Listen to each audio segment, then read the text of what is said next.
Greetings, All Saints. I'm Craig Chapman, one of the pastors here at our church, and I wanted to share with you a little bit about my perspective on our capital campaign and our need for it. We have been here at All Saints for 6 years, and during this time, we have seen a tremendous growth in our church. Now, if you regularly come to the middle service, you aren't going to see me very much because I'm over in the chapel during that time teaching our 50-plus class. That's one of my responsibilities, is to pastorally oversee our 50-plus community, which is 350 or more adults in our church. And we have our class filling up this fall, and so we are really needing more space for classroom on Sunday morning. We also have to cut our class a little short to make room for the Spanish service that comes in afterwards. The musicians come to set up, and so we look forward to our permanent sanctuary being built, because we are looking forward not only to the worship space, but also what is underneath, the undercroft of classroom space, not only for Sunday morning, but for other times of the week. In addition to our 50-plus ministry, I also have pastoral responsibilities for overseeing our marriage ministry and our new and upcoming parenting ministry. So for those of you who may have taken the re-engage class, the marriage class, or the merge pre-marriage class, you know that we have a time of teaching all together, and then we break up into small groups, and those classes are during the week on the evenings or on the weekends, and that is a time when youth ministry, women's ministry, Unidos ministry, our Latino ministry, all are needing classroom space as well. And so we are looking forward to that extra classroom space underneath the permanent sanctuary when it is built.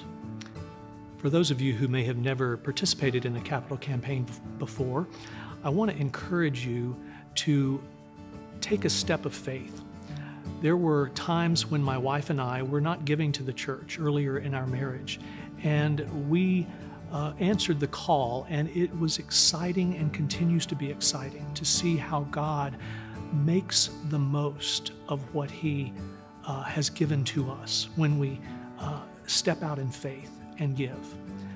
This is an opportunity to not only provide for the people that you see every Sunday a space to provide room, but for generations to come, to provide a place where people can continue to come and to worship the Lord and to grow in grace and to be nourished and fed spiritually.